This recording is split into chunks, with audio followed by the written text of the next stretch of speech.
لوزیانہ کے گہرے دلدلی علاقوں میں ایک ایسی جگہ ہے جہاں پانی کبھی نہیں سوتا۔ اسے کہتے ہیں ہنی آئی لینڈ سویمپ، اور 1963 میں وہاں کچھ حرکت کرنے لگا۔ نہ جانور نہ انسان، کچھ درمیان کی چیز۔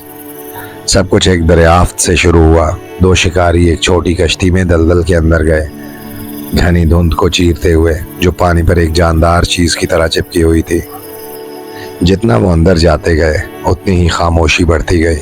نہ پرندے، نہ کیڑے، نہ ہوا، صرف خاموشی۔ پھر انہوں نے اسے دیکھا، ایک کیمپ سائٹ، تباہ شدہ، جیسے کوئی بہت بڑی چیز غصے میں وہاں سے گزری ہو۔ کھانا بکھرا ہوا، سامان ٹوٹا ہوا، قدموں کے نشان کیچڑ میں دھنسے ہوئے، لیکن یہ نشان غلط تھے، 3 انگلیوں والے، بہت بڑے، اور لوزیانہ کے کسی بھی جانور جیسے نہیں۔ وہ ابھی معائنہ کر رہے تھے جب انہوں نے آواز سنی، پانی میں حرکت، آہستہ، گھسٹتی ہوئی۔ پھر کچھ پانی سے نکلا، لمبا، بھاری، سرمئی سبز جلد اور الجھے ہوئے بالوں کے ساتھ۔ اس کی آنکھیں دلدل کے پانی کی طرح چمک رہی تھیں، جیسے اندھیرے میں تیرتی ہوئی روشنی۔ اور وہ بھاگا نہیں، وہ انہیں دیکھ رہا تھا۔ چند لمحوں تک کوئی بھی نہیں ہلا، لگا جیسے دلدل خود سانس روک چکی ہو۔ پھر پانی پھٹ گیا، آہستہ نہیں، قدرتی نہیں، کچھ بہت بڑا پانی کے نیچے سے تیزی سے آیا، جیسے پانی کو چیر رہا ہو۔ وہ فوراً کشتی کی طرف بھاگے، خوف نے فوراً جکڑ لیا۔ انجن سٹارٹ کرنے کی کوشش کی، لیکن خاموشی ٹوٹ کر شور میں بدل گئی۔ پھر ایک سایہ دوبارہ اٹھا، اس بار قریب۔ اب وہ مخلوق صاف نظر آ رہی تھی، 7 فٹ سے زیادہ لمبا، چوڑے کندھے، موٹے گیلے بال جن میں دلدل کے پودے الجھے ہوئے تھے۔ اس کی جلد نہ مکمل جانور جیسی تھی اور نہ مکمل انسان جیسی۔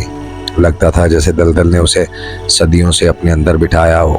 آخرکار ایک شخص نے گولی چلائی، دھماکہ ہوا، آواز دلدل میں گونج گئی۔ مخلوق تھوڑی پیچھے ہٹی، یعنی اسے درد محسوس ہوا، لیکن وہ بھاگی نہیں، بلکہ اس نے پانی کے کنارے کو پکڑا اور خود کو کھینچ کر آگے لایا۔ کیچڑ اور پودوں کو چیرتے ہوئے کشتی کی طرف بڑھنے لگا۔ انجن آخرکار چل پڑا، کشتی تیزی سے آگے نکل گئی، دلدل کو چیرتے ہوئے۔ پیچھے مخلوق نے پیچھا نہیں کیا، وہ صرف پانی میں کھڑی رہی، انہیں جاتی ہوئی دیکھتی رہی، جیسے انہیں جانے دینا اس کا اپنا فیصلہ ہو۔ اس واقعے کے بعد دلدل واپس نارمل نہیں ہوئی، بلکہ اور خراب ہو گئی۔ ماہی گیر اکیلے جانا چھوڑ گئے، کشتیوں پر خراشیں واپس آتی، حالانکہ کوئی یاد نہیں کرتا تھا کہ کسی چیز سے ٹکر ہوئی ہو۔ اور رات کو پانی کی آواز بدل گئی، بھاری، قریب، زندہ۔ پھر مزید چیزیں آئیں۔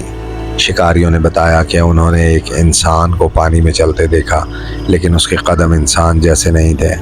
کچھ لوگوں نے پانی کی سطح کے اوپر چمکتی آنکھیں دیکھی جو خاموشی سے کشتیوں کا پیچھا کرتی رہیں، اور ہر بار ایک ہی بیان، لمبا، بالوں سے ڈھکا، انسان جیسا مگر غیر متوازن جسم۔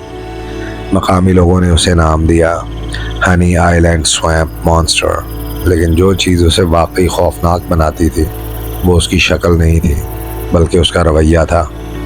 وہ بھوکے جانور کی طرح نہیں تھا، نہ بے ترتیب، بلکہ ہوش میں، جیسے اسے سب معلوم ہو۔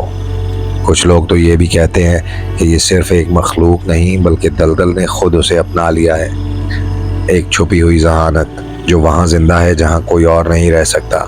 اور آج بھی لوگ کہتے ہیں کہ دلدل کے اپنے قوانین ہیں، زیادہ اندر نہ جاؤ، اکیلے نہ جاؤ، اور جب پانی خاموش ہو جائے تو رکنا نہیں، کیونکہ جب دلدل اچانک خاموش ہو جاتی ہے تو مطلب ہوتا ہے کہ نیچے کچھ تمہیں پہلے ہی دیکھ چکا ہے اور فیصلہ کر رہا ہوتا ہے کہ خود کو ظاہر کرے یا نہیں۔